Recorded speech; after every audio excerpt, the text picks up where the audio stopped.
Shalom saudara sekalian, hari ini kita kembali merenungkan firman Tuhan dan kita lanjutkan di 1 Samuel pasal 4 ayat 1 sampai dengan yang ke-11. Saudara, saya tidak membacakan semuanya dan saya berharap saudara membaca semuanya ayat 1 sampai dengan ayat yang ke-11. Saya hanya menekankan beberapa bagian saja. Ketika tentara itu kembali ke perkemahan, berkatalah para tua-tua Israel, "Mengapa Tuhan membuat kita terpukul kalah oleh orang Filistin pada hari ini? Marilah kita mengambil dari Silo tabut perjanjian Tuhan, supaya ia datang ke tengah-tengah kita dan melepaskan kita dari tangan musuh kita." Kemudian bangsa itu menyuruh orang ke Silo, lalu mereka mengangkat dari sana tabut perjanjian Tuhan semesta alam yang bersemayam di atas para kerub.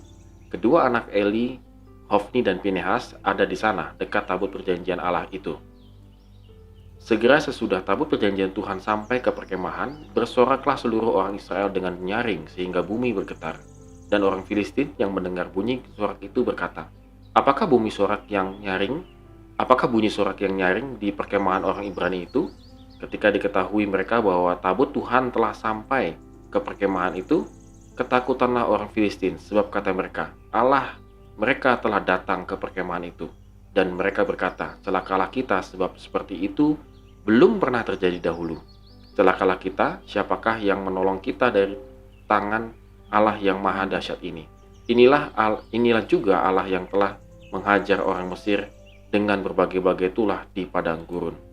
Lalu berperanglah orang Filistin sehingga orang Israel terpukul kalah. Mereka melarikan diri masing-masing ke kemahnya.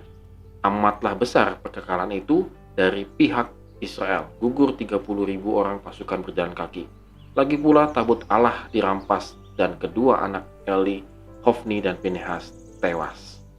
Saudara, memang ada yang aneh dengan cerita ini, karena ketika bangsa Israel itu mengalami kekalahan di perang yang pertama dengan orang Filistin, lalu mereka mengatur strategi, yaitu mengangkat tabut Allah dari Silo menuju ke perkemahan mereka. Dan sungguh luar biasa saudara sekalian bahwa mereka sangat gembira sekali, bersorak-sorai sampai bumi itu bergetar begitu ya. Karena mereka meyakini Allah hadir di tengah-tengah mereka. Bahkan boleh dikatakan orang Filistin itu sampai ketakutan, karena mereka tahu bagaimana dahsyatnya Tuhan itu melawan orang-orang Mesir dan juga melawan dukun-dukun, tulah-tulahnya Mesir begitu kan. Nah, seharusnya logikanya saudara sekalian, orang Filistin pasti kalah karena nyalinya sudah pada ciut begitu. Saudara, di mana-mana kalau lagi bertanding, kalau lagi battle perang begitu ya, siapa yang nyalinya itu ciut, walaupun badannya kecil, walaupun jumlah tentaranya sedikit, tapi kalau nyalinya gede pasti menang. Nah, ini orang Filistin dipastikan nyalinya ciut karena mereka tahu ada Allah bersama-sama dengan orang Israel. Dan kalau kita baca secara lengkap, lalu orang Filistin benar-benar memikirkan untuk maju, maksudnya mereka tidak memikirkan untuk mundur, tetapi mereka tetap maju, berperang kayak laki-laki gitu, selayaknya laki-laki. Nah, saudara sekalian, kenapa menjadi menang orang Filistin padahal Tuhan sudah berada di tengah-tengah mereka? Ini menjadi aneh. Saudara, tabut perjanjian Allah itu bagi orang Israel, termasuk Imam Eli, itu adalah kehadiran Tuhan secara real. Bagi mereka, tabut itu adalah real, Tuhan hadir di situ.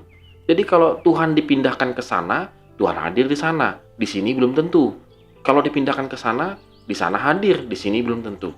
Jadinya, siapa yang pegang tabut Allah, maka Tuhan hadir di situ. Saudara, konsep ini yang salah kadang-kadang. Bukan salah lagi, ini salah total begitu ya. Bahwa Hofni, Pinehas, dan juga Imam Eli, bangsa Israel juga, berpikir demikian. Tabut itu bisa dipindah-pindah, maka Tuhan juga pindah-pindah. Tidak di sana, tidak di sini, pokoknya di mana ada tabut, Tuhan itu ada. Ternyata, tabut perjanjian Allah itu sebenarnya adalah simbol semata-mata kehadiran Tuhan.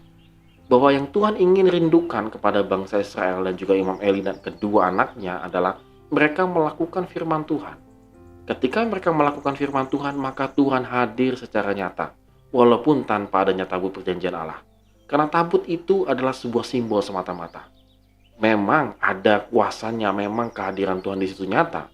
Namun pada saat ini sebenarnya Tuhan lebih menekankan bahwa, hai bangsa Israel, lakukanlah firmanku, lakukanlah Tauratku, lakukanlah perintahku, maka aku senantiasa hadir dalam dirimu. Tanpa tabut perjanjian lama di kemah kalian, aku pasti membuat engkau menang. Tetapi yang terjadi adalah mereka melanggar firman Tuhan. Ya, pasal-pasal sebelumnya ya kita bisa melihat. Mereka semuanya melanggar, terutama Imam Eli dan anak-anaknya. Saudara, ini juga mungkin terjadi dalam kehidupan kita sehari-hari, saudara. Bahwa kita berpikir bahwa Tuhan itu ada melalui sebuah simbol-simbol. Kalau kita pakai salib, kita pikir Tuhan itu hadir. Kalau kita membawa Alkitab, kita pikir Tuhan itu hadir. Yang Tuhan inginkan sebenarnya dalam kehidupan kita adalah melakukannya, firman-Nya. Maka real Tuhan itu hadir. Karena ketika kita melakukan firman Tuhan, maka kita berjalan bersama dengan Dia. Itu real. Itu bukan simbol. Itu bukan sekedar basa-basi, tetapi kita berjalan bersama dengan Tuhan secara real. Saudara, jika pada hari ini seolah-olah Tuhan itu jauh, seolah-olah Tuhan itu tidak ada dalam kehidupan kita, ketahuilah saudara sekalian, bahwa Dia itu real. Yang Dia inginkan adalah kita melakukannya dalam kehidupan kita, melakukan firman-Nya. Maka pasti kita akan mengalami perjumpaan dengan Tuhan yang real itu, saudara sekalian. Oleh karena itu, saudara sekalian, mari kita renungkan firman Tuhan pada hari ini. Bahwa jangan terjebak kehadiran Tuhan dalam hal simbol-simbol semata. Simbol perlu penting, tetapi bukan itu maksud dari tujuan Tuhan. Melainkan melakukan kehendak-Nya. Amin. Tuhan Yesus memberkati setiap langkah kehidupan kita pada hari ini.